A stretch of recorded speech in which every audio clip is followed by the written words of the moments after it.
All right, and a pleasant good morning to you from Tony'sPicks.com. Welcome to Night Moves here for Monday, December 1st, the best month of the year. It's time for some big time football action on Monday night. We have the Patriots and the Giants. Well, big time for one and maybe small time for the other, but nonetheless, we got Monday Night Football here tonight to discuss, as well as pretty large NBA card as well. We've got some NHL action this evening to go, and a little bit of college basketball we can talk about here on Night Move. So thank you for coming in and joining me here on the show. I'm flying solo again here tonight, so no problem. We'll make the most of it. We'll cover the action here, review a little bit from yesterday, try to find see if we had any winners here on Sunday with man, saw some excitement, saw some great catches, didn't we today? Spectacular offense here, and we'll talk about some of the.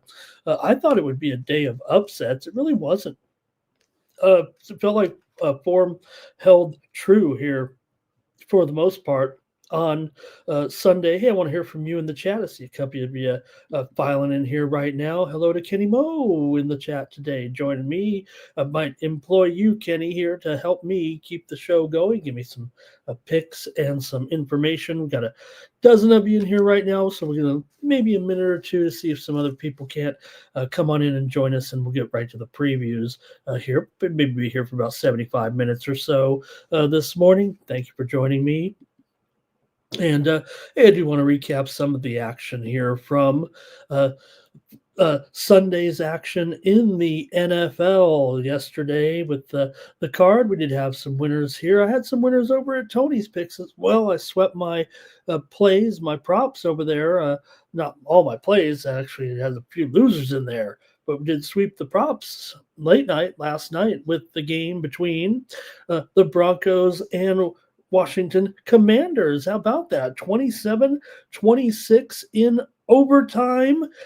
Commanders get the money. Hey, we had the Commanders yesterday on Night Moves. I know that it wasn't easy because of the way the game shook out, and Commanders to get that late touchdown in overtime. They lost the game, but the Broncos win. Commanders missed that 2-point conversion on that deflected pass at the end of overtime. But there were some things in there that happened that the referees didn't have the best night. I'm not a referee complainer. If anything, I'm always the guy to defend the referees a little bit. But from the tripping call to some of the contact downfield, that seemed like they did have a little bit of a rough night. Nonetheless, Bo Nix, 320 yards passing. RJ Harvey, a couple of touchdown runs. The Commanders did drive impressively against the Broncos. I thought, once you got to go up against that Denver defense, the Commanders were toast. But give Marcus Mariota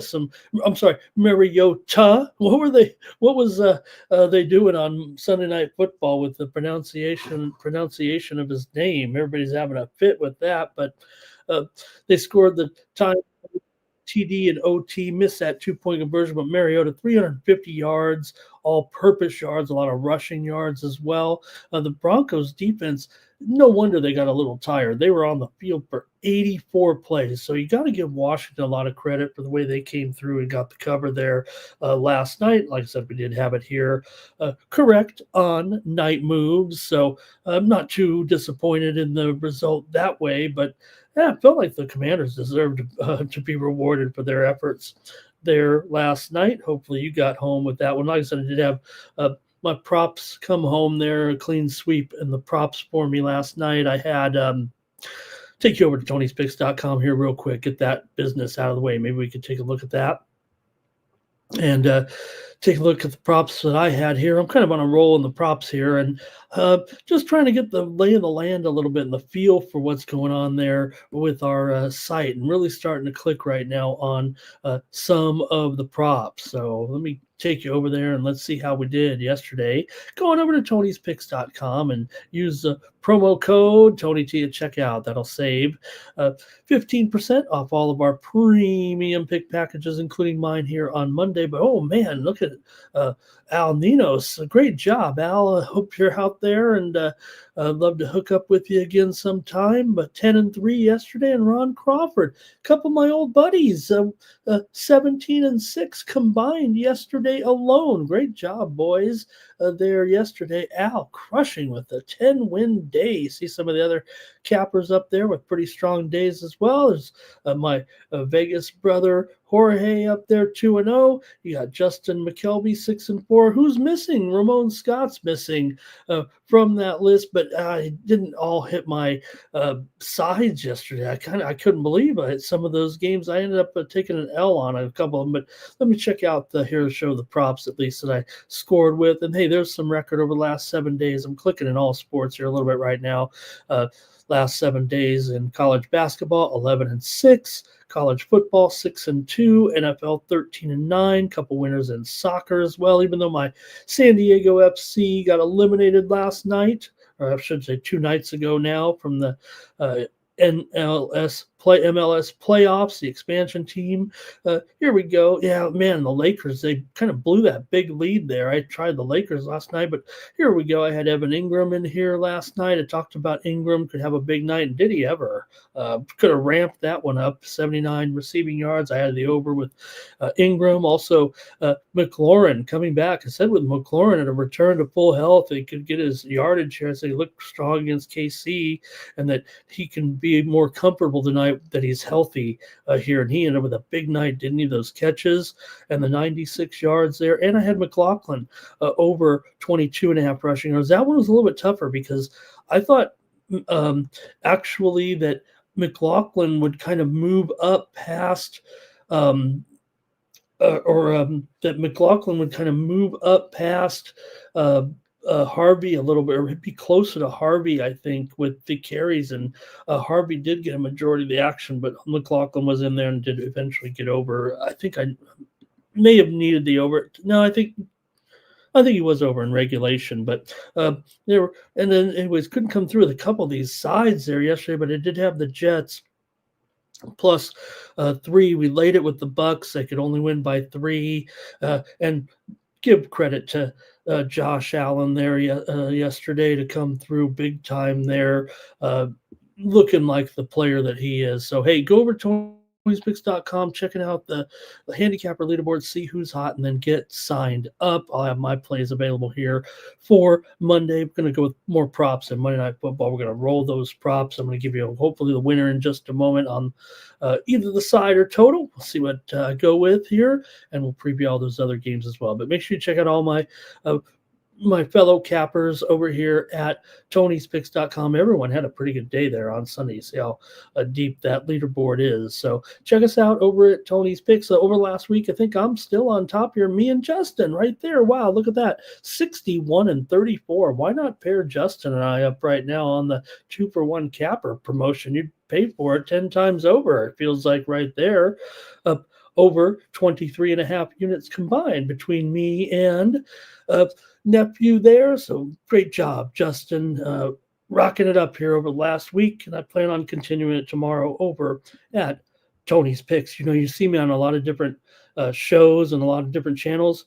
These are my absolute best bets right here every day at Tony's Picks. You know, got some other plays out there. We're on some other shows, but the best plays right here every day, my top plays right here at Tony'sPicks.com. So make sure you check us out over at Tony's Picks, me and the other cappers as well. I want to say hello to Alex at 9.999. I don't know, Alex, nice to see you here. Also, Jermaine David as well. Nice to see Jermaine David there in the chat. Good to see you guys. What did Alex say? He had some big plays in here. Seahawks laying it. Vikings team total under there. Great job, Alex, with some nice plays there. And Debo, right? Man, getting down the first catch, right? What was up with that? That was a catch, right? But then Debo redeemed himself, or well, I'll say redeemed himself, but got all the way down there to the 1 yard line. And Mariota, man, just a real quality job there for sure. All right. Alex also wants Jackson Dart today with an anytime touchdown. Nice. Gonna see Dart in action here, but returning to action. We'll preview it in just a moment. We'll preview the game between yeah, it's 10-2 versus 2-10, but hey, who knows? Look what happened yesterday. Amazing. I think the joke was, for two teams that are so have such a disparaging record when it came to the Broncos and the Commanders, they sure matched up pretty well in the game, right? And then one's 9-2, the other's 2-9, or whatever it was. So great to see you guys in there here. All right, Cal Dog, nice to see you today as well. So really appreciate it, gang. Great to have you here, and we'll get ready for a great show here and to preview all the action here at Tony's Picks. So really appreciate it, gang. Let's get the show on the road and talk a little bit more. Let's see how many are in here right now. We got still only about a dozen of you here. So let's give them another minute to see if we can't get the crew in here. Let me talk a little bit more about the games, if I may, and some of the winners we had on Night Moves here from Sunday, and talk maybe a little bit about all the games here real quick. Texans and Colts. Texans got the win 20-16. Colts have lost 3 of 4. CJ Stroud returned and looked like the CJ Stroud I usually talk about. And shame on me for kind of going with the Colts there. The Texans did a nice job. They pretty much were in it all the way. They trailed 6-3 early, but eventually took the lead 10-6, 13-6. It was tied 13-all, but the Texans went on to win it there over the Colts. Daniel Jones, 200 yards passing, 2 touchdowns. Jonathan Taylor, 85 yards rushing, but it looked like he couldn't really get off too well there. Cardinals and the Bucks in that one, and Tampa Bay. Another one, I couldn't get the money, couldn't get home with that one with Tampa Bay against Arizona. They won it 20-17. I was laying a hook there, but Baker Mayfield, nearly 200 yards in the win. The Tampa Bay defense, interception, fumble recovery, sack in the quarterback. Brissett, 300 yards, 2 touchdowns. Arizona's 3-9.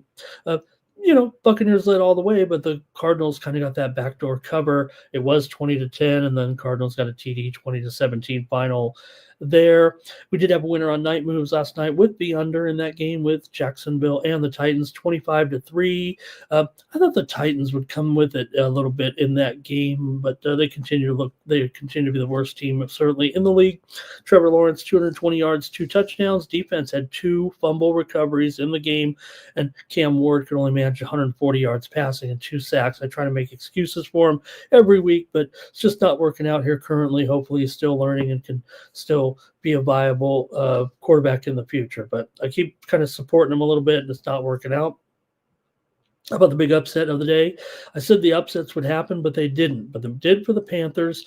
They got the win yesterday, 31-28 with that upset win at home. And, keeping pace here with the Buccaneers. Hey, you know what? Let's give those two teams some credit. They're going to battle it out here over the last few weeks of the season. Matthew Stafford, 2 interceptions and a fumble. That's going to cost you, even if you're Matthew Stafford. Didn't have his best game. 243 yards passing. Bryce Young, 200 yards, 3 touchdowns.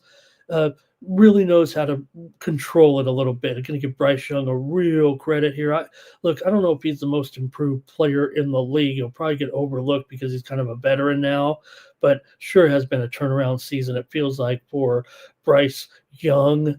And also Panthers rushed for 164 yards. Rams are still 9-3, and the playoff standings are getting kind of interesting there. We're talking about the Bears moving into first place here right now with the Rams, and then the Eagles currently right now in the NFC. And, it's going to be probably either the Buccaneers or the Panthers, and the loser's probably going to be on the outside looking in. So those guys will be playing for one spot, it feels like, here. All right. Also, it was the Dolphins 21, Saints 17. Saints might have got the money there with the hook, probably, right? Achane, 134 yards rushing, Tua, 157 yards passing. Cousins did have 230. I'm sorry, Miami defense with 4 sacks, but Tyler Shuck, look, I said I was putting my faith in Tyler Shuck here to, kind of cover the spread there. I thought there'd be a little more offense in this game. Final was 21-17 in that one as the Dolphins got the win. They were up 16-0 in that game. Saints fought hard and came back to get that cover. Falcons and Jets, I kind of skipped my notes there. Falcons and Jets 27-24. The Jets get the win. Dick Folk, man, what a year this guy's had. Missed his first field goal of the year at a 56-yarder on the final play of the game. Line drive right through the uprights in the lower left corner. Tyrod Taylor, 120 yards passing and a touchdown. Kirk Cousins, 234 yards and a touchdown in the loss. Bijan, 142 yards. Jets have won 3 of 5. And, hey, we had a cover here. We had a pick with Tony's picks, and that's my premium play over there. We gave it here on Night Moves as a premium last night. Didn't let you know that, but we took them. And the Jets get the win there as an underdog there in that one. 49ers and the Browns yesterday, and the 49ers did club the Browns. I was on the Browns in that one. Figured this would be a flat spot, but the Niners proved that Sanders not quite ready for prime time, if you know what I mean, here in that 26-8 win yesterday for the 49ers. They took care of business over the Browns. Brock Purdy, 169 yards and a touchdown. Niners defense, 3 sacks, 2 fumbles. Shador, 150 yards passing and a touchdown.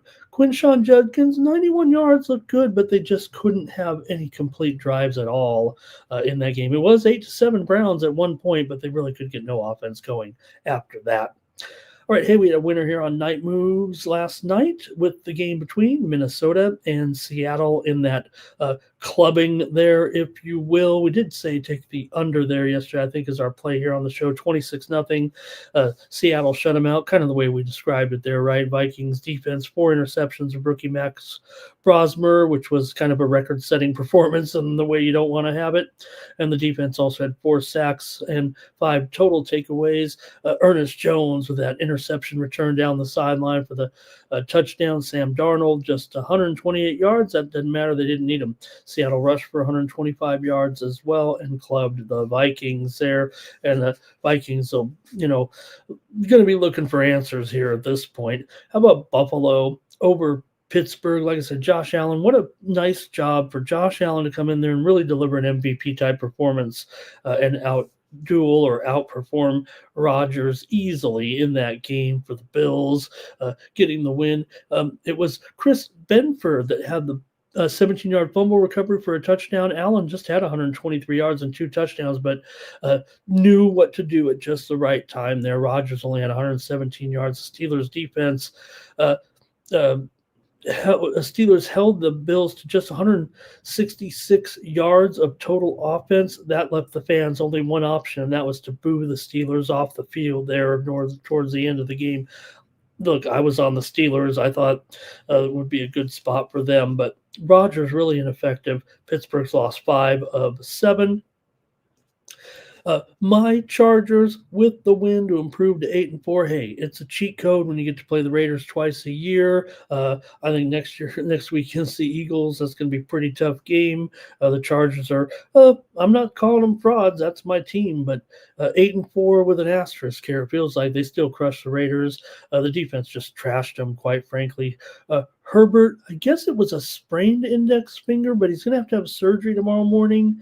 But they said he's kind of questionable for the game, maybe because you're having surgery, but it seems like all systems are go and that he'll be ready. They're just going to fix something there. They showed it on the video, right? The finger was all, and they taped it up, and he couldn't get down there and do the snap behind the center, so he had to do it from the shotgun the entire game. But Chargers had 5 sacks and interception. They had 192 yards rushing, outgained the Raiders 340-150. You saw the incident there with Herbert and Max Crosby. Herbert expressed deep regret for that, for his actions there in that. Brock Bowers had the 2 touchdowns for the Raiders. We said he might be the guy there, and the Chargers got the win over the Raiders. How did you do yesterday in the NFL? All right. see who else. See if we got enough joining us here that we can get going. Yeah, we got a couple dozen of you in here right now, so I'll roll with that. I know nobody wants to hear me reminisce along the airwaves about games already gone by. So, all right, let's see who else said anything great. You guys always have some great comments in there. And let's see, Alex says, let's see. Looking here, Daniel Jones needs to sit, says Alex. Yeah, you know what? You're right. It is what it is, right? With the Colts here right now, this feels like it is what it is with all the AFC teams. You know, uh, Buffalo did look pretty good, to hold the Steelers down, but they had their flaw. Denver might be. Could we go back? Is some NFC team going to just smoke the pants off of Denver in the Super Bowl? Could be one of those like the old days when the team would come into the Super Bowl 2 touchdown favorites, right? You'd be like, remember when I say it like that because the Chargers were one time, but there were several years in there where, uh, the team would be, 12-point underdogs, 14-point underdogs in the Super Bowl of all things. But it could happen again this year if the Denver Broncos get in there and say against one of these hot NFC teams, maybe coming in with a lot of momentum in the playoffs. I guess with that defense, it wouldn't be that big, but they look challenged sometimes on offense too. All right, let's see. Texans back in playoff position. Yeah, they still, even though they're on I believe even though the Texans are technically on the bubble right now in the AFC, I think they have I think the NFL site listed them as a better than 50% chance to make the playoffs still, despite that. And it would probably be at the expense of my Chargers, actually. I think the percentages with the Texans and the Chargers are almost even, despite the fact that the Texans are kind of on the outside looking in here right now. And Dan, right, yeah, give Jones some credit. Played just on a broken leg. Just tape him up, send him back out there. Michael says there was a lot of upsets here. Yeah, they didn't really come though there on Sunday. I guess there was 2 good ones, right? 2 big upsets there, I guess. Panthers, looking good here right now. And Canales done a real nice job with that team. We talk about him every time, right? About how good they've looked with this record. And like I said, it's already been a successful season, it feels like, for the Carolina Panthers moving forward. And I mentioned Ted McMillan, right? Had a crummy game for once. Didn't look good last week. He only caught 1 ball. It just happened to be one of the best catches of the weekend with that big touchdown bomb. How about some of those one-handed catches all over the league today? Like 3 really spectacular. One in the Sunday night. You saw Puka in there as well. All right. And let's see here. Nice to have Jermaine in there in the chat. And let's see. Steelers and Bills. Cleveland, it's just never going to change. It's never going to change in Cleveland. All right. Yeah, Commanders did do a good job. I don't know, Mike. I like the Chargers defense, what they're doing right now. I'm a Chargers fan, so I don't know if I'm just not seeing it the same way you are. I felt like the defense is kind of what carried the game there against the Raiders today. So, all right, I think we'll start here. We got 24 of you in here. Some good games in the NBA last night. We're going to cover those as well, but did a little better on night moves in the NBA. We had the Knicks here last night as a winner on the show. We also had Oklahoma City and Portland over as a winner here also. San Antonio and Minnesota over as a winner. Memphis on the road. We had them here on night moves there last night. So did bring home a few winners. Oh, and yes, we did have the over in the Lakers game. But like I said, I ended up with a premium there, kind of a late move I came with on the Lakers. Once Zion was ruled out, look, we already knew that LeBron was out. And I don't think Zion's a be-all, end-all. I just thought the way the lineups would shift, I thought that would favor the Lakers big time, and that they could cover an easy double digits. In fact, they got off to such a lead. I think they were up 77-46 at one point. Maybe it was 74-46 at one point. But the Lakers didn't have really the killer instinct there, and I ended up taking a little bit of a loss. So I think I ended up a little bit negative on the site here yesterday because of that. So we'll just have to kill those props here on Monday. All right. And let's get rolling here with the show. Hey, we had the winner here on Night Moves with the Capitals and the Islanders under yesterday, but hockey didn't go that well. Let's get going, huh? We can cut this show down. It's not going to be a long show, actually. Let's talk Patriots football. Let's talk Giants and Patriots football. Let's talk when they played in the Super Bowl. Remember the Tyree catch on the helmet. I know they'll probably show that in the preview or sometime during the game, especially. I don't know if there's a Manning cast tomorrow. I imagine with the Giants and the Patriots, I didn't check, but I imagine there'll be a Manning cast, and we'll probably hear all about that. That play and that game with the Giants and the Patriots Super Bowl. But here, no Super Bowl between these two teams this year. You got the Patriots coming in here 10-2 this season. The Giants reverse it to 2-10 here, but they get Jackson Dart back. I know that's a positive. I understand that for the Giants, but Jackson Dart still's got a lot to learn in this league. I mean, the one reason he's was missing time is because we said the quarterbacks, you got to pick your spots, you got to slide in there. You can't. And quarterbacks might be a little better if they could take total risks, right, and not worry about their health. But that's not how it works in this league. Every move has to be calculated, or you're going to be knocked out for a few weeks, even if you're good. We know that they fired their coach a few weeks ago. You got the offensive coordinator, Kafka, who took over there. So Dart back in here, that's fine. I mean, I imagine that if we really looked at it on the surface, you'd probably want to have Jameis in there. I get that. But the Giants kind of got to look to the future here too. So you might as well get Dart back in there and have him.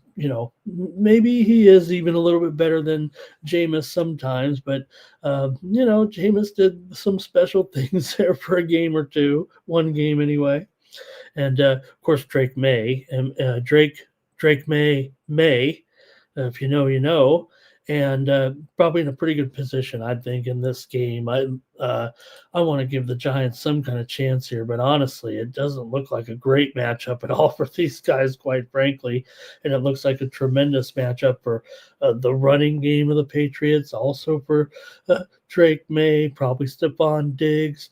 We'll see if they can carry it all the way through with Booty and with Douglas and Hollins and Hunter Henry. I mean, imagine this veteran Hunter Henry, who over his career he's been, one of the best year in and year out. He's had good seasons, strong seasons. I mean, this guy actually, if you look at his career body of work, I mean, he's had an incredible career. It almost felt like his career was kind of, I don't want to say over, but all of a sudden he's back into like elite status here that last game, right? With the 7 receptions. He really went off last week and looked like an all-pro again, but maybe a little bit in check here against a Giants team that does okay against tight ends. In fact, I probably prefer Theo Johnson actually for the Giants as the better tight end of this game. But the Patriots have that, in my opinion, number one run defense, and it's going to be tough for Tyrone Tracy. I mean, the Giants might as well just go to the air anyways. They're going to be trailing in this game probably the whole way. 7 points. Look, it may even be a little bit inflated, if you know what I mean, but the hook's not there. It's still a 7, and I would imagine that this Patriots, it's probably too easy for just some handicapper, wannabe handicapper like me to come on there and say, the Patriots are going to crush them, but I think the Patriots are going to crush them here. I mean, the Patriots are still battling for the top spot. I mean, that's got to be motivation enough right now to be trailing here once again against the Broncos. I think they actually fell behind them there. I don't know if it's a tiebreaker or what. They both are 10-2, and the Patriots have a game up on them here right now this week. But I think for the time being, the Broncos are actually ahead of them in the standings, and the Patriots, you want to have that home field advantage, especially against this Denver team and that defense. I know there was some weak spots for that Denver defense on the game against Washington, but there really aren't many. I mean, Benito make that play there at the end of the game. I mean, you already know he's probably my favorite defensive player here, it feels like right now, but let's see what if you guys want to comment on it and make a play in this game. The Giants have lost 6 straight. They are 3-3 against the spread in those games, so maybe Dart can lead them to a cover here. I just don't think so. There's some 7.5s out there too as well right now. Let me take a look and see if we can identify those. Um, um, yeah, DK is up to 7.5 at even. You got to juice it up with the Giants there a little bit, but the send out was 3 in this game. It was never going to be 3. So, anybody who's talking about, hey, this opened 3 and went to 7, I mean, most of the books when they went to market were 7s all the way here. So, let's see if you guys want to comment, go ahead. The Giants here, let's see if we can dial up some decent numbers and try to give them a little something to cheer for here. 11-6, last 17 in interconference games. Giants have gone over the total in 6 of their last 7 games coming into this one. The Patriots, meanwhile, just 9 straight wins, going 7-2 against the spread here. Patriots are 4-9 in last 13 against NFC competition. So, but that, and then again, that was the last several years where they were going downhill, if you know what I mean. Now they're back up at the top of the hill, on the top of the heap here. Pretty much, Patriots have held 5 of their last 7 opponents to under 300 yards coming in. So, look, I think it all lines up for the Patriots here. Honestly, now the underdog has covered 6 of the last 7 in this series. It doesn't mean it was always the Patriots for at least 2 or 3 of the matchups here. Since the Patriots have been, it was a few years. The Patriots were actually bad for several years, right? We take it for granted that maybe that they were able to get to a few Super Bowls there at the end, and it was a great run. But all of a sudden, man, wouldn't it be amazing if Vrabel could do this right now with this Patriots team? They look all of that. They look all that here right now. Denver, I don't know if they look all that. I think the Patriots offense right now maybe a little better than Denver for sure. We'll see. Ramondre Stevenson, I guess he's going to be back here tomorrow, but the way Henderson is running right now, you got to expect Henderson to at least get, I don't know, 60, 70% of the reps over Ramondre Stevenson here in this one. Stephon Diggs, I do like the matchup for him. I don't know how deep I'm willing to run there, though, with the Patriots. I think this one may be determined defensively, that the Patriots could just stuff these guys a little bit.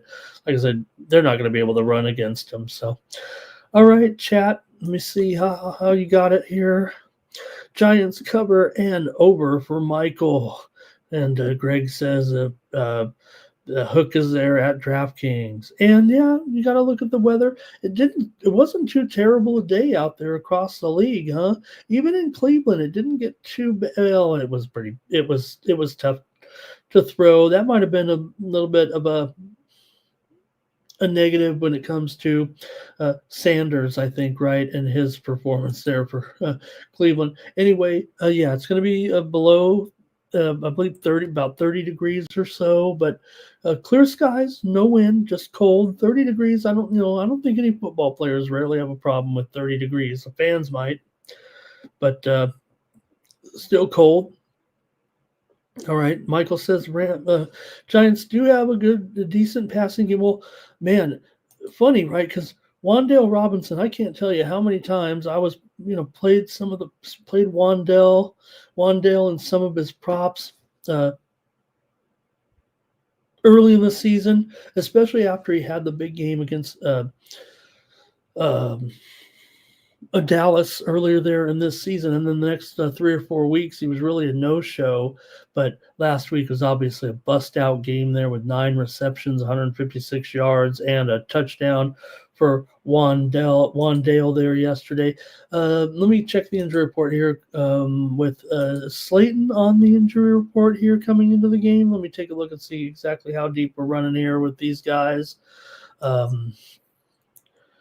No, I don't see him on the injured list here. So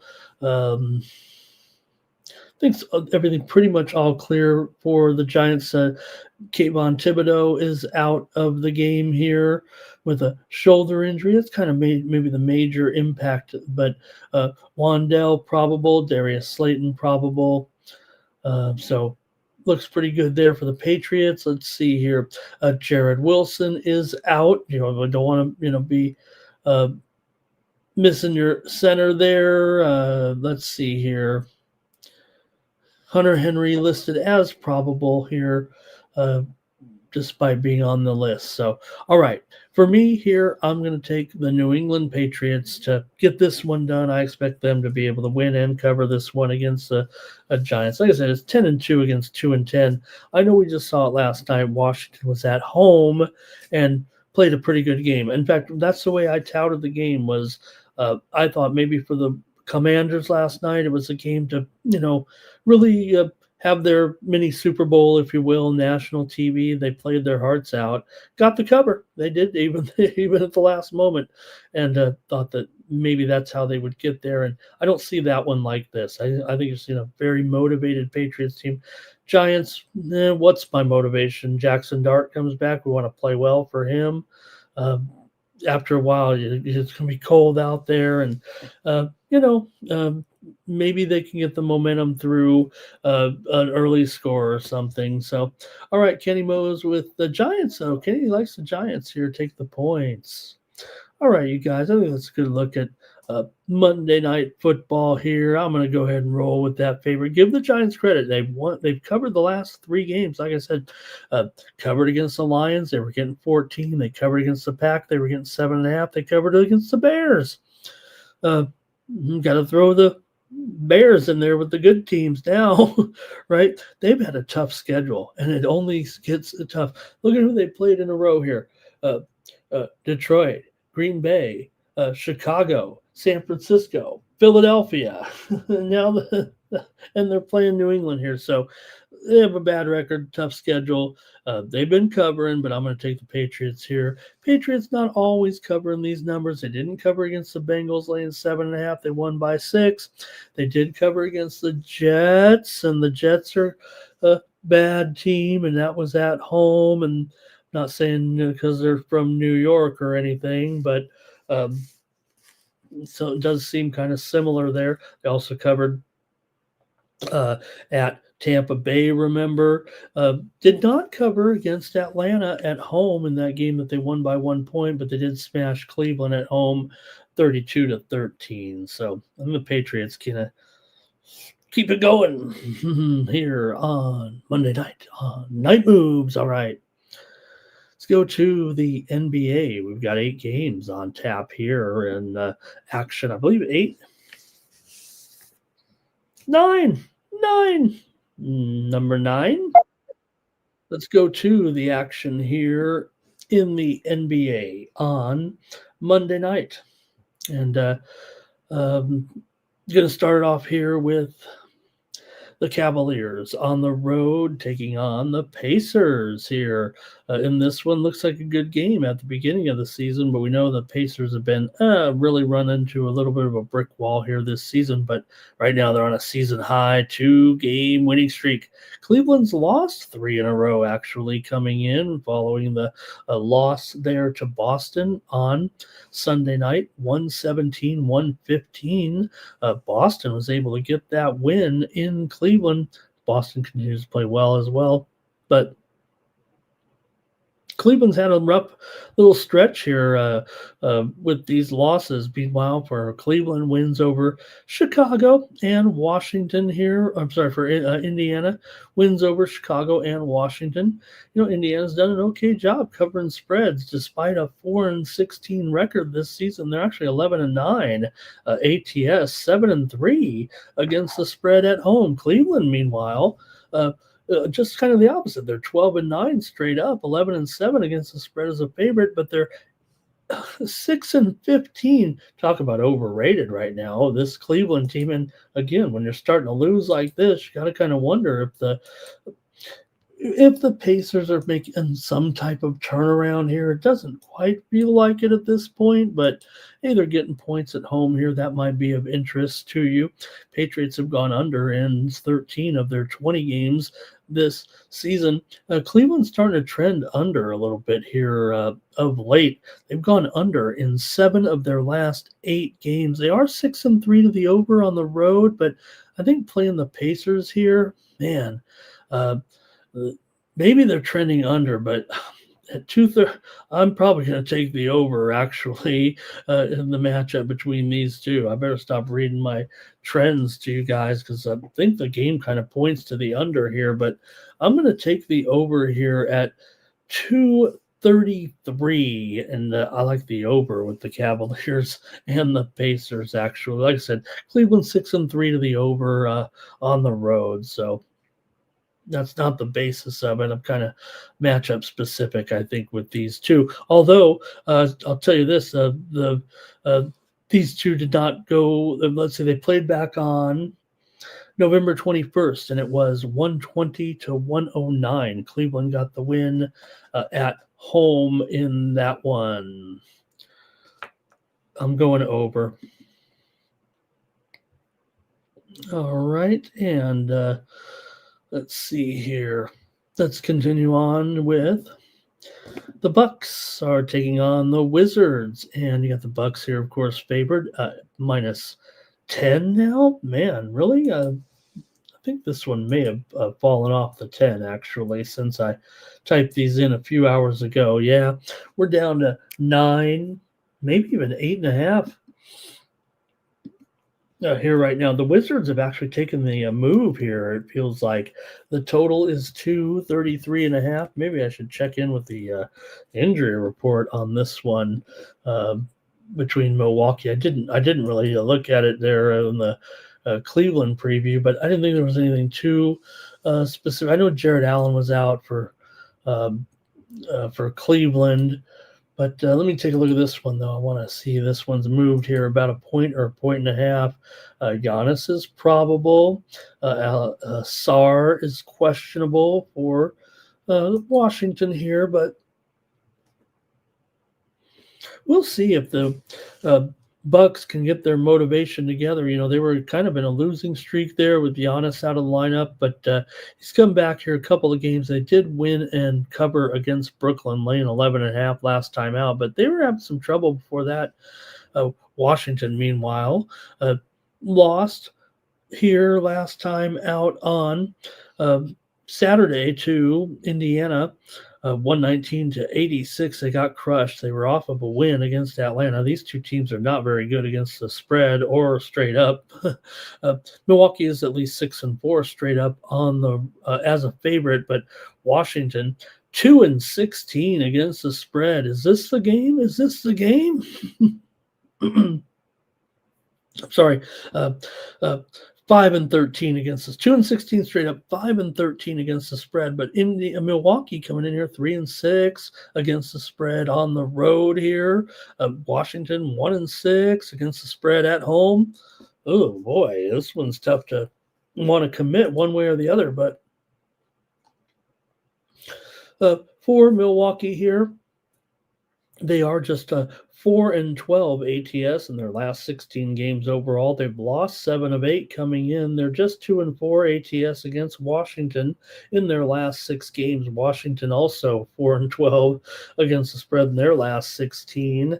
6 of the last 8 meetings between these two teams have gone over here. I'm actually going to take Washington. I don't know if I can make up any excuses here for Milwaukee at this point and why they can't seem to cover any spreads. Yeah, Giannis has been in and out of this lineup. It's hard to trust anything involved with the Washington Wizards here, but Milwaukee just doesn't show a good penchant here for covering. And we've already seen the move here on Washington. Do you think that that's just some early action and the books are willing to move off of a 10 down here to 9 or 8.5? Or is that some sharp play? I'm going to take Washington in this one to at least cover this spread here, keep it within single digits. I can't say they're improving necessarily, although they've covered here. I just mentioned a bunch of bad trends, but Washington has at least covered 3 of their last 5. So I'm going to take Washington here. All right, and good morning to Keith Just Truth. Yeah, Mike, no doubt Washington cannot cover spreads, but Milwaukee's not too good at it either. And he says the spread maybe should be down to 5.5. So if that's the case, we're going to take 8.5 for sure. Thanks, Mike, for being a good chat all-star in there today. Here's the Hawks taking on the Pistons here on Monday night. And you have the Hawks here coming in 13-8. The Pistons are 16-4. Pistons have actually lost 2 of their last 3 games, but they did bounce back here with a win. A good job by the Pistons there against Miami on Saturday night. Winning on the road. 138-135 as a 3.5-point dog. Meanwhile, Atlanta comes in here pretty hot right now, actually.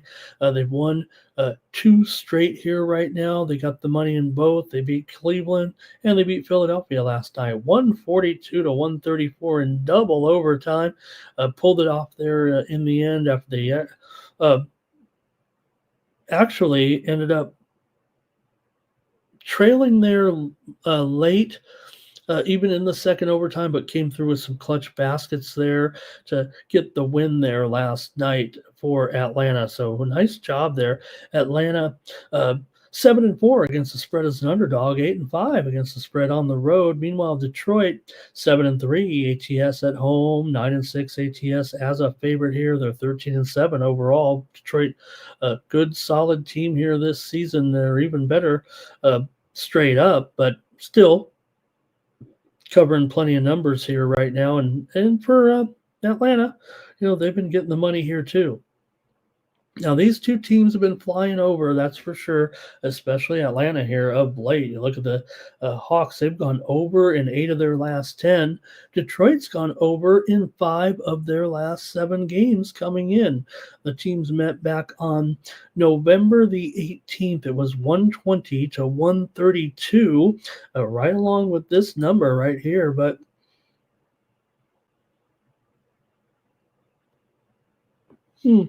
just looking at the total here right now, 233. I'm going to go under here in this one with Atlanta and Detroit. Look, both teams are kind of trending over here right now, but I'm going to look at this matchup as a 7 of the last 8 have gone over. I'm just looking at this matchup here from my own perspective and my own perception here, and I'm going to go under in this one. With this spread at double digits here, I don't know if it's going to be a double-digit win here for the Pistons necessarily. I guess if they do win it by double digits, and that may equal over and over. I'm not sure I'm ready to commit yet.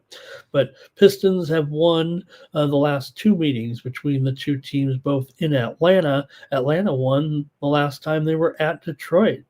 So I'm going to take the under here in this one with Atlanta and Detroit. All right, Keith says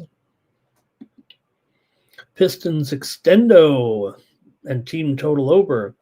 Michael says Atlanta was looking pretty good there for a while and then started to lose some games. Yeah, but now they've won 4 out of their last 5.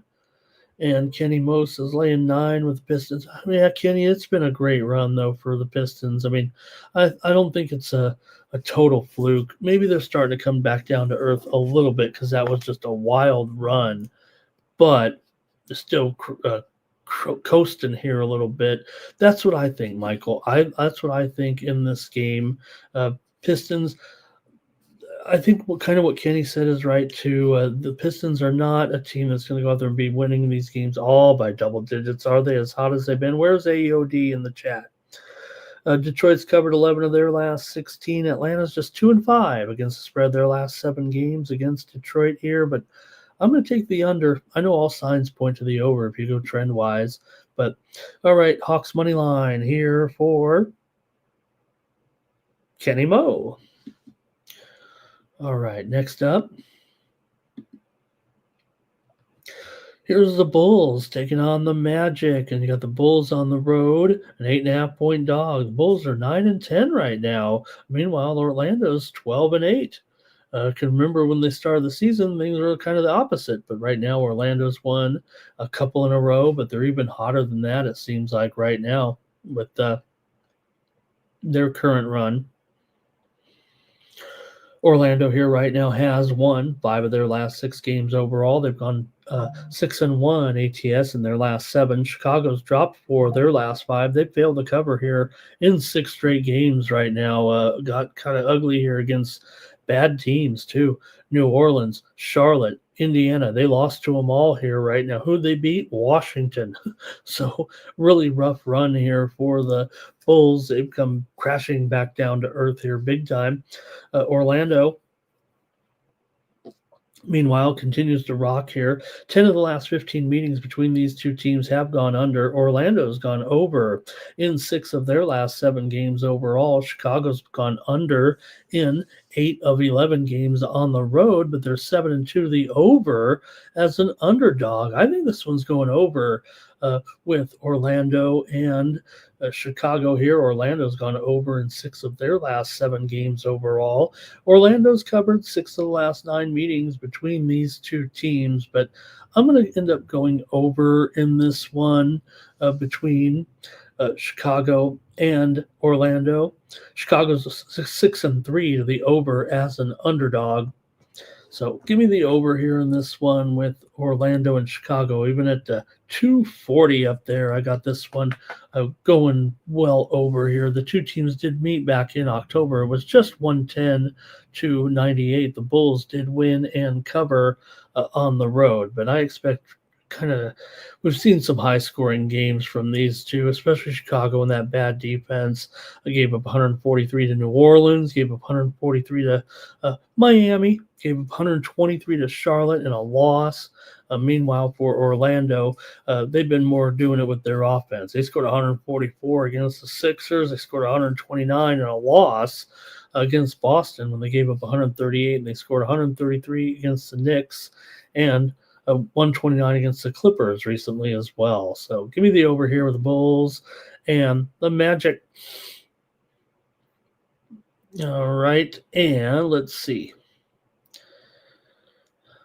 Michael says Bulls money line. Got a little revenge from that game. Yeah, it was back about a month and a half ago, but all right, and let's see here. Kenny says, give him the under in the Magic game. Oh, boy, he's going against me here. He says, Ramon, that's how you lose.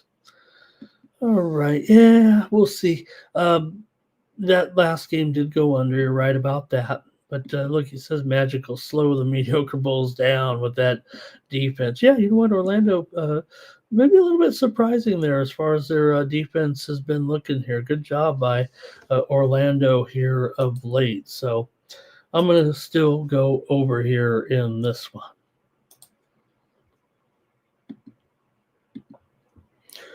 Well, speaking of disasters, that would be the Clippers.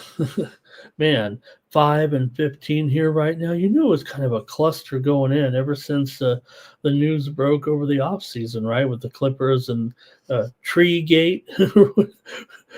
Maybe Kawhi was going to get up in one of those tree trimmers and, he could reach the high branches.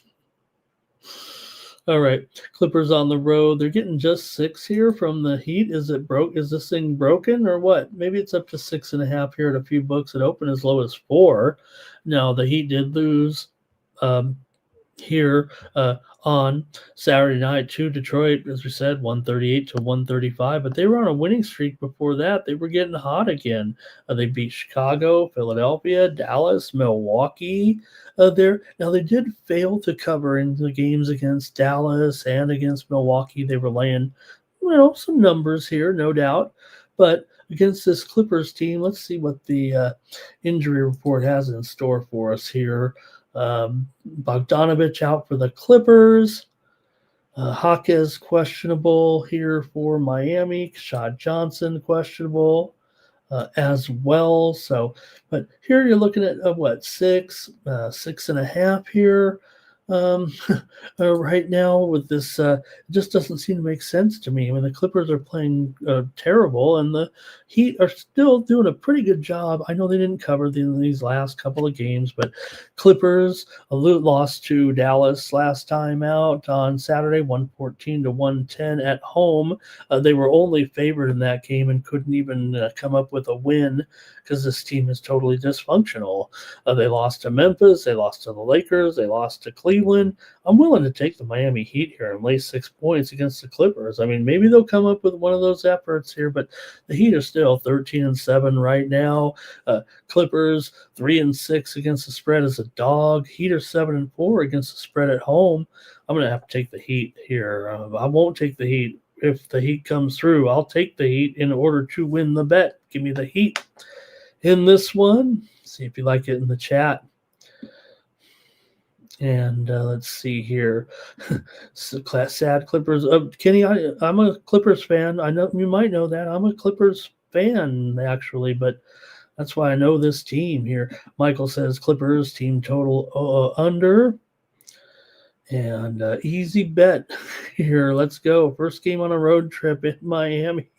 Clippers about to. Keith Just Truth says Heat money. True story. I actually tried.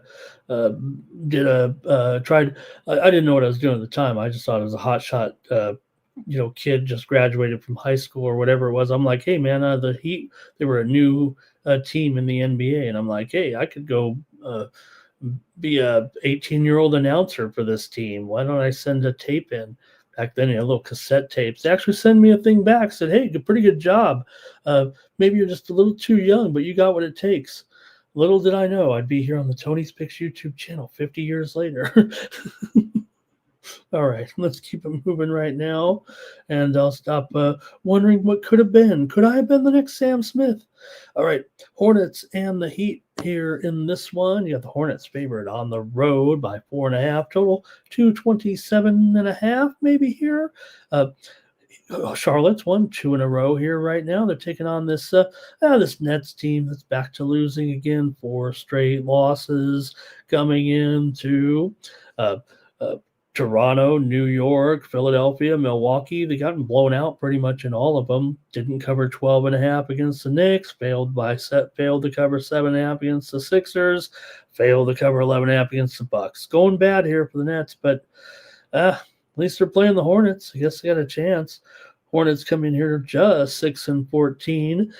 They've covered a few games here of late. Has Charlotte. They've also won. Like I said, they've won 2 straight coming in. They beat Toronto on Saturday, 118 to 111. They beat Chicago the night before, 123 to 116 for a couple of win and covers here for Charlotte. But hey, going on the road here, taking on the big bad Nets. Are they going to be able to beat these guys? They just played back on October the 22nd, and the Hornets won at home 136 to 117. I might get a little crazy here. I'm a Nets fan too sometimes, but look, it might be a good matchup. I'm just a little worried about the injuries here for the Nets. I actually think the spot is Nets for me here, but let's see what's going on in the injury report. Terrence Mann, questionable. Deming is questionable. Clowney, probable. Porter, probable. Connaughton questionable here for the Hornets. I think I'm on the Nets, gang. I'm going to take the Nets here plus 4.5.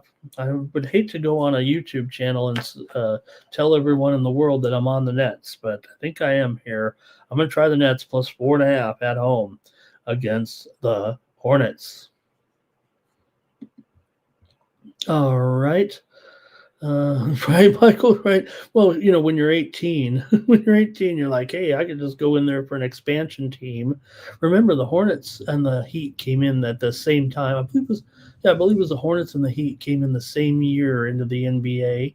The Hornets have taken a few different. They were out. They went to New Orleans. They're back, and remember, they were the New Orleans uh, uh, Hornets for a while. All right. Hornets extendo there. Keith also, Charlotte says, look at these, with these fine players here. I get it. I knew I'd be on an island here in this one. You got to figure Miller, Con Kneppel. Look, I think Con Kneppel. You mentioned him, Keith. And Kenny Moe saying that, yeah, Porter has not played in the last two games, but he is listed as probable for this matchup, Kenny. So I think you're going to see him back in the lineup here.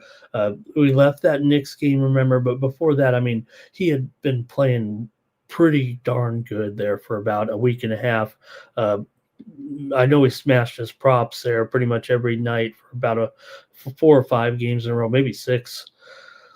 All right, and Kenny says me and Kenny aren't clicking here tonight. Let's find another one then. Let's get off these ugly games, Kenny. Let's go to a better game. Well, I don't even know if this one's much better, but bigger spread too, so that makes it tough. But let's go to the Rockets here, taking on the Jazz in this one. You got the Rockets, double-digit favorite here on the road against. Hey, you know what? We love Utah sometimes here, but Rockets have won 3 straight here. Utah coming in off of a loss on Sunday night to Houston, 129-101 at home. It was flat for sure here, but playing them here on the old back-to-backer here, right? Did I get it right here? Yeah, yesterday's game was the day game there, right? So we're here at night in this one. And what was it yesterday? What was the score? 129-101 as the Rockets smashed them. It was a day game there, so a little bit interesting here to have it be back-to-back games here right now, and then a night game here on the next night. I took a loss there with Utah, so I'm hesitant to come back on them again, but I'm probably gonna. Actually, Rockets, man, they're 9-1 against the spread on the road, and they are laying these big double digits again here. This feels like just an awkward situation that I think I'm just going to be on Utah again. Call me crazy. Just call me. Let's see what you got here in this one, and also take a look at some of the trends with these two for sure here off of the matchup yesterday, but let's see what we got. Utah's dropped 5 of their last 6 games coming in right now. 4 of the last 5 games between these two have gone over. It went, I think it ended up under, though, yesterday, right? Yeah, it wasn't under yesterday. Houston's gone under in 5 straight here right now. Houston also 4-1 ATS their last 5. They're 4-6 ATS last 10 now against Utah after getting the cover there yesterday. Utah just 2-4 ATS in their last 6. Going to try the Jazz again, getting 12 points. I know they just got blown out by them yesterday, but let me come back again on the Jazz on the back-to-back here. Maybe it's not the best matchup for them, and that's why they ended up smashing them like they did. But let's see. Nothing came through on the injuries from yesterday too much, huh? So give me the Jazz again. I'll just pay the man, I guess. Okay. Michael says maybe it's a blowout coming again here, I think, in this one, though. And Houston says, I think he says the line is fine there. Markin and Sengun over on their points. Oh, Kenny, is that oh great. Kenny, is that your Utah's your home team or Houston though? Okay. And Houston, he says Mike says it'll go over. Yeah. Maybe the time, right? It went under because they were a little tired there. The game was at what was it, at 2 in the or no, it was at noon out here out west. Okay, I'm taking the Jazz again. All right, the Mavericks taking on the Nuggets here in this one. You got the Mavs. Yeah, they're double-digit underdog here, of course. In fact, I think this has gone up here to 11.5 pretty much everywhere over the last couple of hours. We'll update that to 33.5, the total here in this one with the Mavs coming in to take on Denver. Dallas coming in here just 6-15 overall here. Denver 14-5 right now.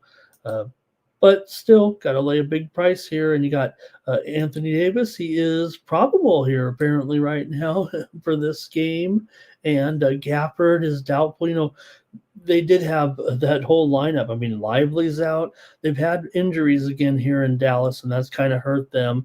But they did win here on Saturday. Like I said, they went in there and beat the Clippers without a bunch of players in that game. That was the crazy thing about it. I mean, everybody was out of that game, I think, for Dallas, and they still beat the lowly Clippers. So, yeah. We'll see. I mean, the Clippers may have trouble. The Clippers may have trouble scoring against Miami on Monday night, I'll tell you. For Denver here, Strother's out right now. Gordon's been out for a while. Djokovic is actually on the injured list with a wrist problem, but he's probable here in this game. So we'll see what happens and what kind of lineup they send that Dallas is able to send out there. But they scored 110 points against the Clippers. That was against the Clippers, and that was against the Clippers, right? Denver off of the win over Phoenix. They've been alternating wins and losses. Typical Denver. They're kind of still up and down despite their record. They not saying they take games off. That's just the way it is. It feels like Denver likes to pace themselves a little bit, and they still end up with a terrific record. Practically win 3 out of every 4 games, it says here. So Denver 11-6 against the spread as a favorite, but Dallas is 5-3 against the spread on the road, 9-6 against the spread as an underdog here. Dallas has been a big-time under team, and I think that's what's going to happen here. If they end up not being able to score, they've gone under in 6 of their last 7 and 4 of their last 5 on the road. 4 of the last 6 meetings between the two teams have gone under. Dallas has been going over here a little bit of late. 6 of their last 7 over right now. In fact, they're an over team this year. But I think the problem is going to lie here possibly with Dallas and their inability to score. This is the first meeting of the season between the two teams. Dallas is 7-14 to the under this season and 2-6 to the under on the road. I'm going to take the under in this one. I know Denver 6-3 to the over at home, but I'm going to take the under here with Dallas and Denver here on Monday night. All right, Michael likes the Nuggets to roll over Dallas. And yeah, like I said, it's all he got it at 9.5. Look at that, it's already 11.5. I could just go on and put it on another point probably. All right, thank you, Michael. Thank you, Kenny. Thank you, Keith. Doing a great job in here with me and Kenny as well.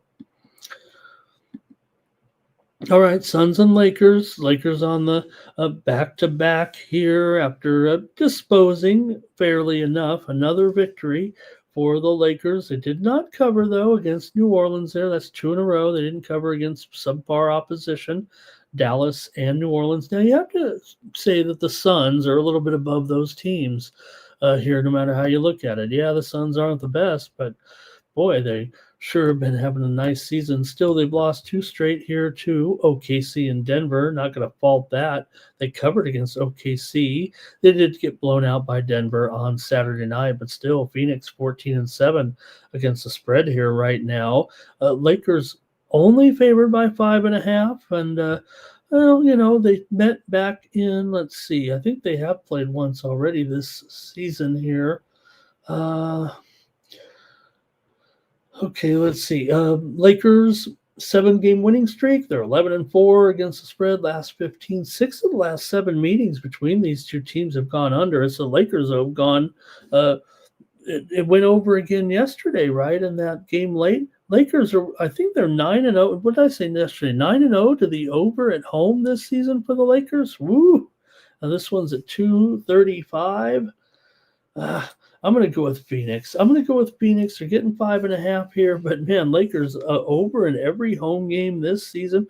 Phoenix is 6-3 to the over on the road, 7-5 to the over as a dog.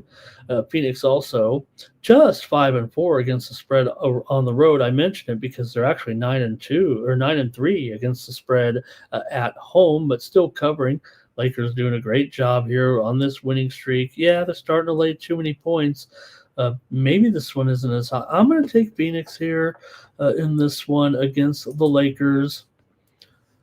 Phoenix has actually won 4 of the last 6 meetings between the two teams overall, and Phoenix is 10-3 against the spread in their last 13.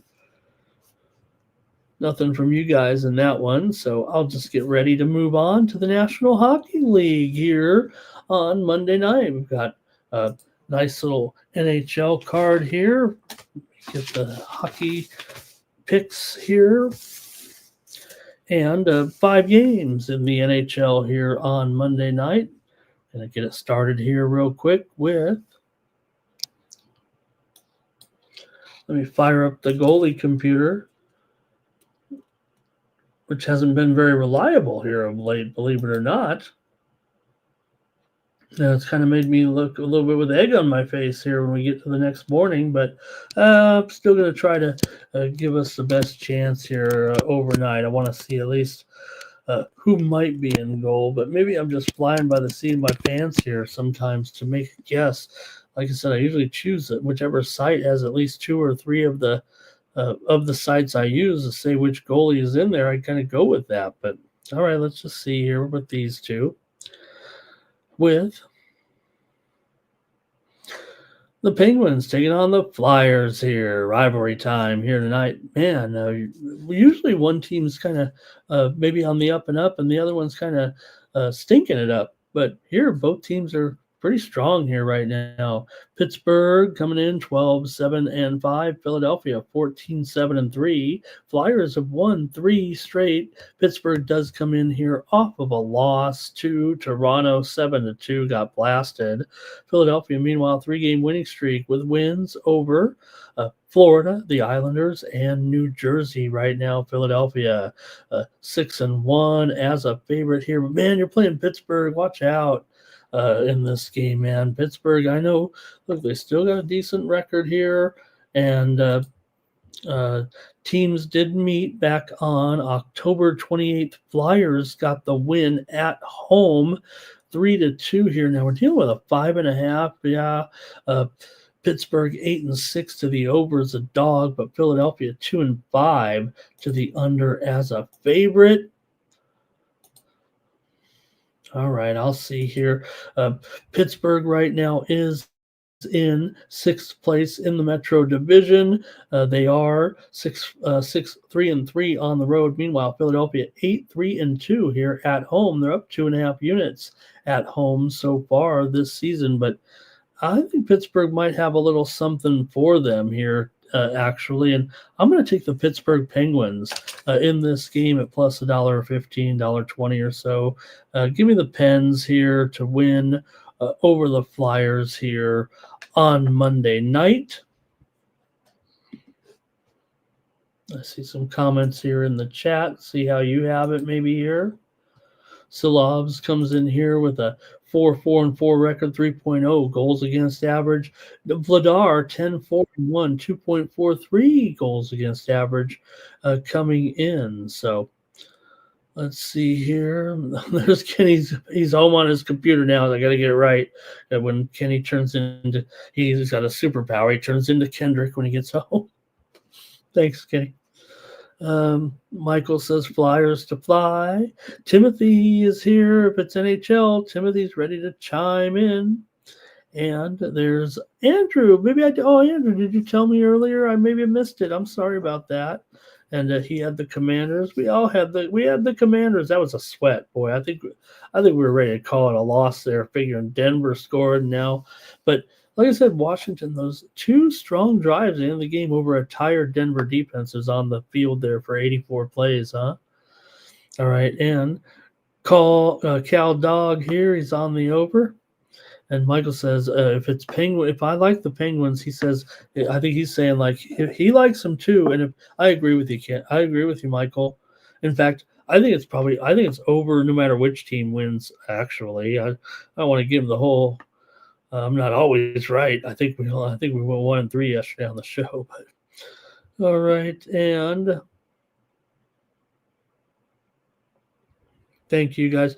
Yeah, I usually also, with all due respect, I don't put too many of the comments I could do on some of the other times I'm on the air on these other channels, but we chop these videos up, so I don't really put like the football game when we're talking about the hockey. So sometimes I do ignore those comments. I don't ignore them. I look at them for sure, and I see you guys in the chat, but I don't put it on the screen necessarily if it doesn't pertain to that game. But hey, we're talking more hockey here with the Blue Jackets taking on the Devils here. Columbus 11-9-5 coming in, and then New Jersey 16-8-1. But they did lose last time out, snapping that 3-game winning streak. They beat uh, uh, Detroit, St. Louis, and Buffalo, but lost to Philadelphia last time out. Columbus, meanwhile, they're on a 4-game losing streak here. All of a sudden, losses to Detroit, Washington, Toronto, and Pittsburgh coming in here. So for Columbus, they've actually lost 6 of the last 7 meetings between these two teams. They've lost 5 of their last 6.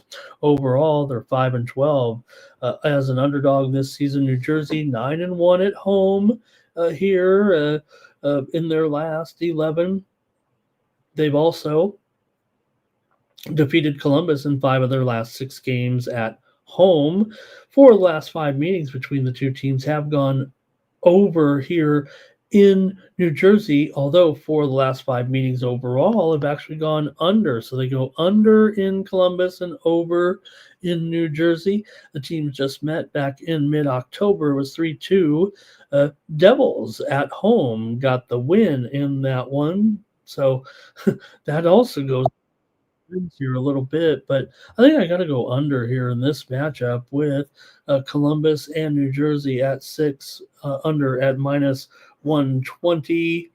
Give me the under here with these two. Oh, where are my goalies on this one? Let me see what I got.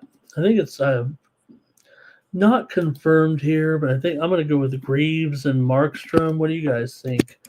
In the chat, you guys have been better on the goalies than I am, and I've always prided myself on being right. We've done shows forever, even some overnighters, and usually been a little better. All right, and let's see here. Blue Jackets team total over for Michael. Oh, I think what's happening is I was thinking maybe Andrew's behind on the video. It looks like Keith says Devils in regulation, and Michael says could it be Allen in there today for? I think is what he's saying for the Devils. Maybe, maybe. But for me in this one, I am taking the under here with Columbus and New Jersey in this one. Next up.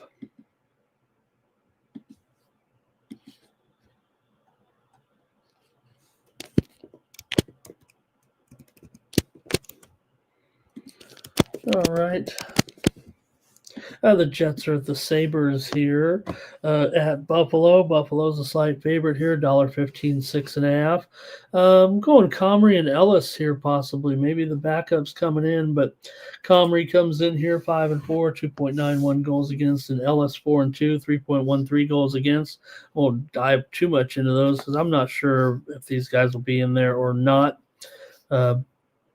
Some reports do have this particular matchup, but anyway, Winnipeg coming in 13-11. They did finally win a game after snapping to snap that losing streak. You kind of wonder what's been going on here with this Winnipeg team right now. But hey, they won 5-2 over Nashville on the road last time out. They're still on the road here, 4th straight road game. Buffalo, meanwhile, off of a win at Minnesota 3-2. Hey, we had the Sabres in that game at Minnesota. We weren't afraid after Minnesota was able to knock off Colorado in a shootout, and then we came back on Buffalo at Minnesota and got the win there. Winnipeg is 0-5 as an underdog this season. They're an underdog here, but still minus $1.15. So yeah, kind of a low number. But Buffalo, strangely enough, 3-5 as a favorite this season. That's not good. To be a favorite and be sub 500. Winnipeg is kind of a strong over for sure this year.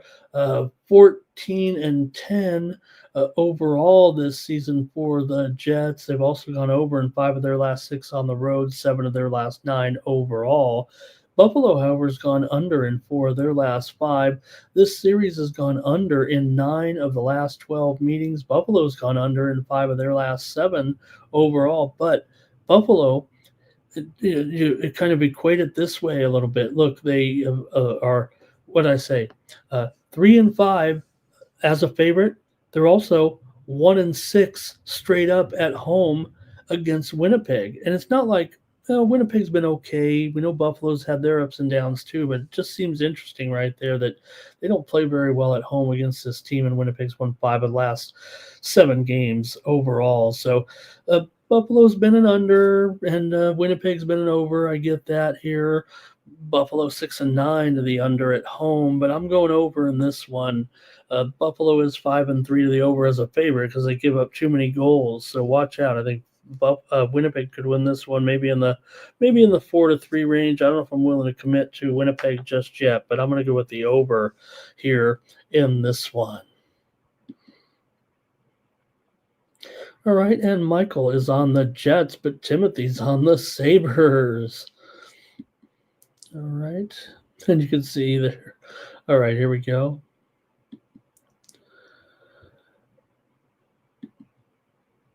We move on.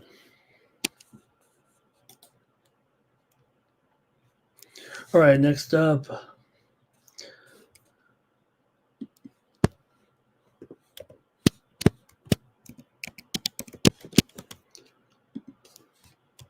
Sorry, gang, here we go.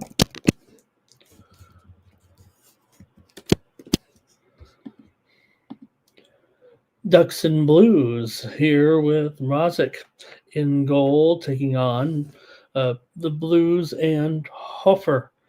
Here, Anaheim coming in 15-9-1. St. Louis is 9-10-7 here right now, but they've won 2 in a row. All of a sudden, they got it back together here a little bit with wins over Ottawa and Utah here. Hofer 3-5-2, 3.45 goals against. Anaheim, meanwhile, did lose at Chicago the other night. We had the Blackhawks in that one, 5-3, but still Anaheim atop the standings here in the Pacific, still leading. Well, I think they both have I think they both are on 31 points here right now, but Anaheim on the road, they're just a little bit above break even here. At home, they're much stronger, 6-6-1 on the road, but St. Louis at home, they are just 5-5-4. They're down nearly 4 units at home so far this season. First meeting of the season between these two teams, but it's usually been St. Louis. They've kind of dominated the series.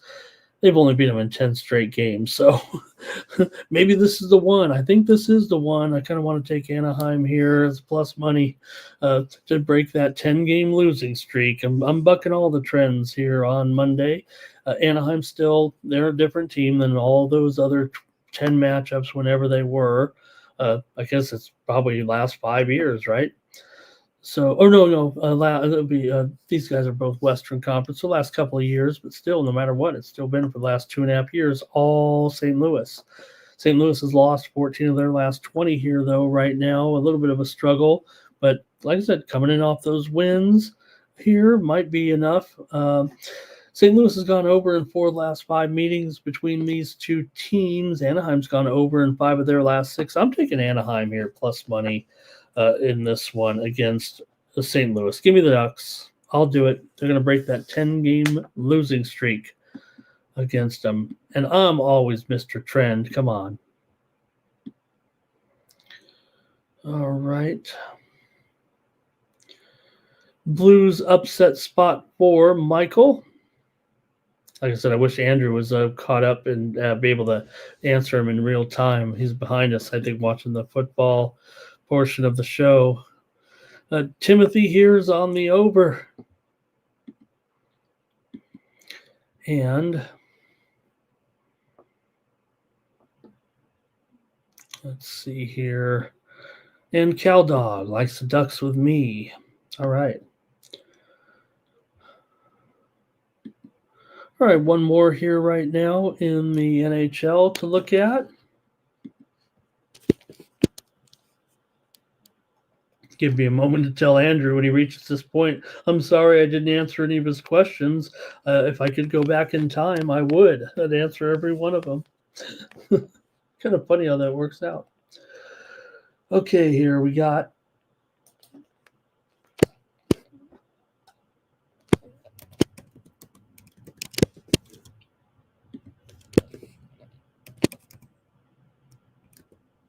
there we go. Okay, gotta get my goalies in there, you guys. And then when you're trying to spell Nedeljkovic on the fly, it gets a little tough. I think I know it by heart. All right. Bemilka here for the Mammoth. $1.65 is Utah here. Total 6 in this one. Utah coming in here 3 straight losses to Montreal, Dallas, and St. Louis is a third game of the road trip here for San Jose coming in. They are off of a loss to VGK on the road. They played pretty well, I thought, in that game. They beat Vancouver. They've been alternating wins and losses here. Really have the Sharks here. Velmuka 10-7-2, 2.74 goals against, and a .887 save percentage. For Nedeljkovic here, 3-4-2 with a 3.18 goals against and 89.5% save percentage coming in. San Jose here, these two teams did meet back on November the 18th. The Sharks got the win at home, 3-2 in that one. Mammoth here, though, I feel like this is probably it's probably not the best price. I mean, if anything, I kind of been riding the Sharks on some of these.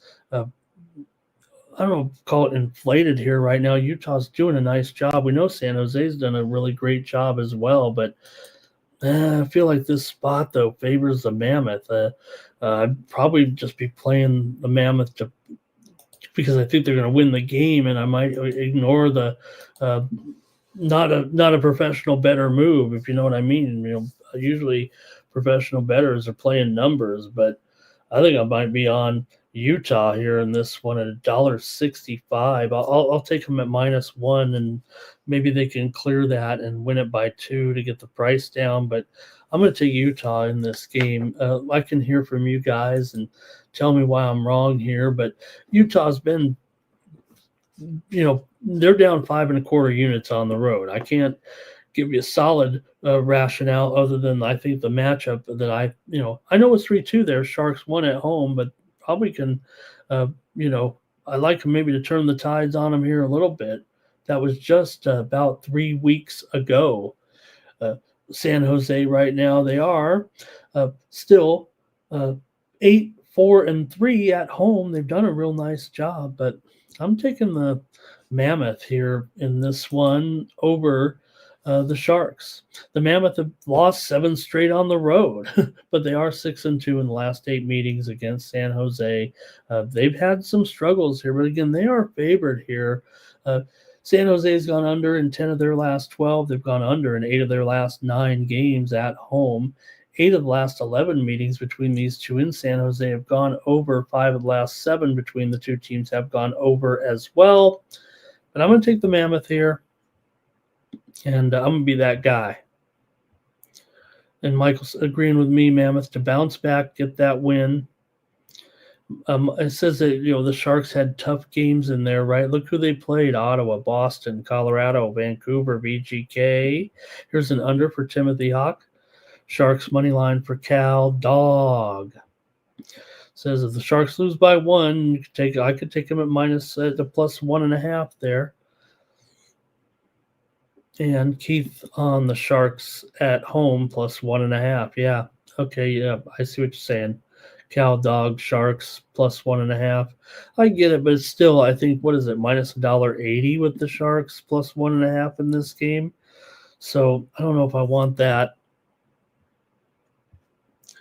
All right. I think that's it for the hockey, you guys. Great job. Thank you.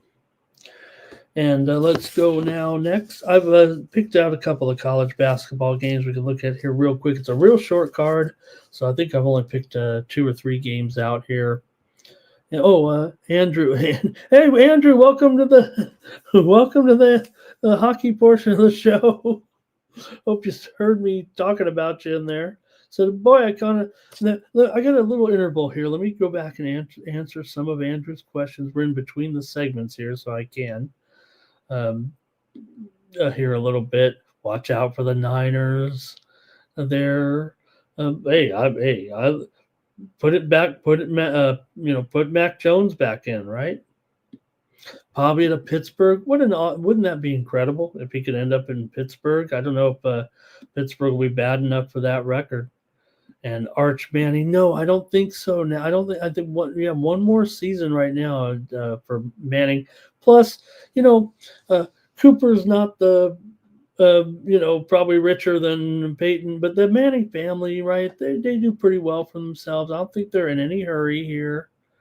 Rogers, man, it's looking bad for sure. So thank you, Andrew, for typing all those things in there.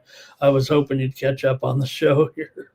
Okay, I'm going to the basketball here right now, and we're going to take a look at a few, I think I got a 4-pack or something like that here. With this first one, let me get it going. Oh, make sure I might not have them in the right order. Oh no!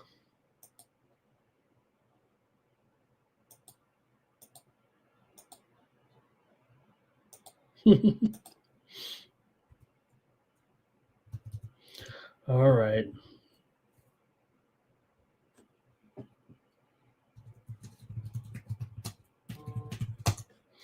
Okay, here we go. Let me make sure I get the games in the right order here. Or maybe I do have them here.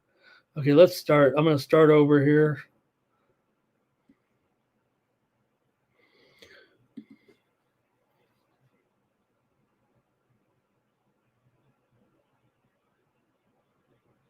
Whoops. It's Iona and Delaware. That's what had me screwed up. Okay, that's what had me screwed up. It's Iona and Delaware. I knew that. I just typed it in wrong. Iona's a 1.5 point favorite, and the total 155.5. We've actually seen this one go down a little bit here between. Let me get started here again. Let me start over. Iona and Delaware kicks us off here in college basketball on Monday night. You have Iona on the road here, a 1.5 point favorite in this one over Delaware. Delaware coming in 2-4, but they've won 2 of their last 3 coming in. Delaware wins over St. Peter's and Greensboro. Sandwiched in there was a loss at Southern Illinois. Iowa, meanwhile, lost at home to Green Bay, 80-75 last time out. Delaware's 2-0 against the spread at home so far this season, but Iona 2-1 against the spread on the road, 4-3 against the spread overall. Iona is 3-1 to the over as a favorite so far. Delaware's gone 0-4 to the under as a dog coming into this one. So let's see what you got here. These 2 teams played last year. It was Iona 64-58 in that one, as Delaware got the win on the road as a 6.5 point underdog. So the 2 teams meet again here. Delaware this time. And like I said, the total has definitely gone down here a little bit right now. So, man, this one pretty perplexing here. Feels like to me, but I'm going to take the over here in this one at 155.5. Now, last year's game only went for 122 points, but I've got this one to go well over here with Iona and Delaware. Give me the over in this one. Okay, let's see here. And Keith is with me on Delaware.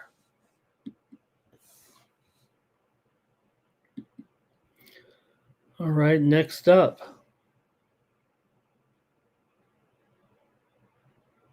Now we got the next up, UAB. There it is. UAB taking on Middle Tennessee State here. UAB coming in 6-2 right now for the Blazers.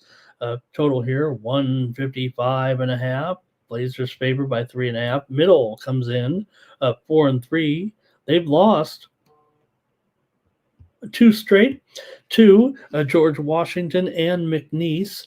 They are 0-2 against the spread at home. For UAB here, 4-game winning streak right now. They're taking them down and knocking them out. All covers. High Point, South Alabama, Southern Illinois, and UTEP. They're 3-1 against the spread as a favorite so far. UAB is also 1-3 to the under as a favorite so far this season. So I think that's the way it probably for me. I think I'm going to go here with the under in this one between UAB and Middle Tennessee. These two teams met last year and went for 145 points as Middle Tennessee won at UAB 76-69.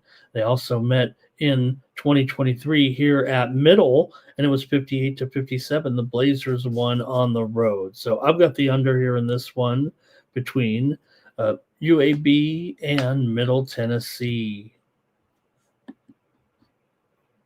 Oh, Cal Dog liked the over, though. And he also likes UAB. Thanks, Cal Dog. Repping the Bay Area. Thank you, my friend, for being a chat all-star with me. And Keith says, yeah, you got to take he likes Middle here. He says UAB really hasn't played anybody of any significance, right? In fact, and don't forget, they also lost to Alcorn before that 4-game winning streak. We've seen Alcorn have a few good games.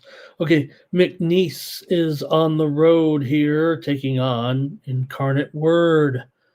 And you got McNeese here, favored on the road at -7.5. Total, the total's down here to 144.5. It actually went down to 143.5 and just got hit back up here a little bit, back to 144.5. Here, this one, the sendout was like 149 on this game. So let's see here. This one might need some further evaluation, but I got to make the call here on one of the plays anyway. But for McNeese here, 4-game winning streak, wins over UL Lafayette, George Washington, Murray, and Middle Tennessee. Incarnate Word here lost to High Point last time out. They've been off for a week and a half or so. I think both teams actually have been off for a little bit here. As many teams that didn't play any of these tournaments did, but they beat Southern Illinois 87-81. They played Indiana and lost. They played Colorado State, lost as a 10.5 point underdog. They did cover against IU. Let's see here. These two teams met back in February, and it was. Let me see here. Oh, you know what? This is I better make note of this here right now with you guys. I believe in this is the first in the whole season. This is the first conference game of the season in any conference. So McNeese did win both meetings last year, although they did not cover in. They played 3 times actually. Right? Let me see here. No, okay, just once. I'm sorry. It was at McNeese, 67-65. McNeese was favored by 16 and won by 2 points. But it is the first conference game of the season for any teams here right now, and you got McNeese favored by 7 on the road. McNeese is 4-1 against the spread so far this season, 3-0 against the spread as a favorite. Incarnate Word is 0-1 against the spread at home, but they're 2-1 against the spread as a dog. Incarnate Word is 3-1 to the over this season, including 1-0 to the over at home, 2-1 to the over as a dog. Meanwhile, for McNeese, they're 0-2 to the under on the road and 1-2 to the under as a dog. All right, I'm just checking out that totals move here a little bit before I make my commitment in this game, and you guys can chime in here and maybe set me straight because I've been going off the board here a little bit. I'm Mr. Trend, but it's all got to fit together, and I feel like I've not been going with the trends here too much in these matchups today. But okay, let's see how if you have it, let me know in the chat. But I'll make my call here, and I've got the under here. Well, I know I do. I don't want to flake out here on this one, but man, they've been hitting back to the over here, it feels like, of late. And 145, it's going pretty low, man.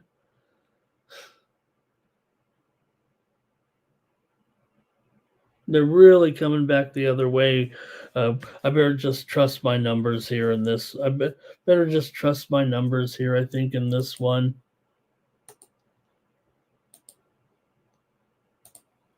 Let me see if you got something in the chat here. Maybe help me out in this one. There's Andrew. He's got, whoops, UAB on that one. Here's Cal Dog. He likes Incarnate Word. Here, like I said, we're into a conference game here right now with these two. Wow. All right, yeah, I'm going under. It's official. I can't say it and then flake it. I like the under, but I just see these sharp action here coming in a little bit. I'm all about the moves here, but I still think, like I said, the send out was at 148, 149. But all right. And I got one more here.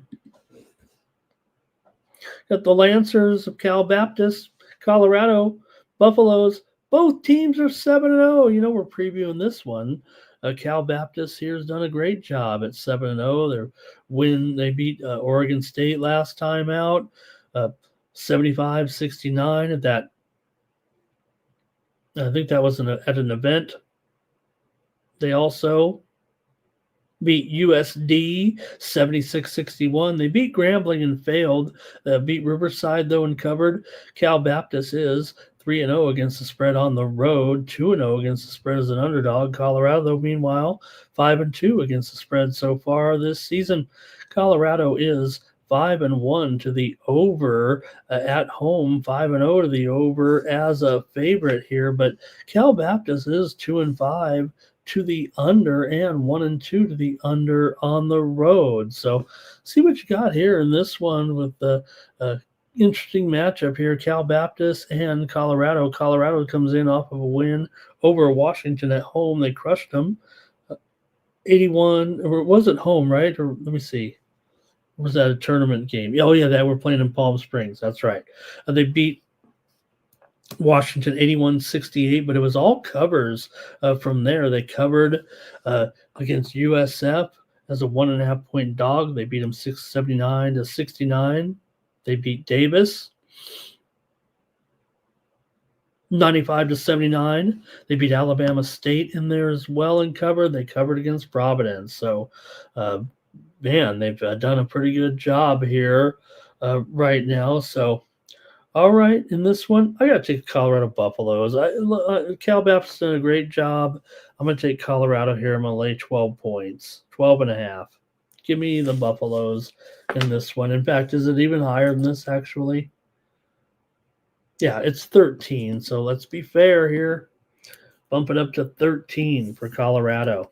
The Cal Baptist got a good team. They're going to be fine this year, but I think this one may be a little bit of a mismatch here in Boulder on Monday night. All right, and also, let's see here. Cal Dog says he's got Cal Baptist.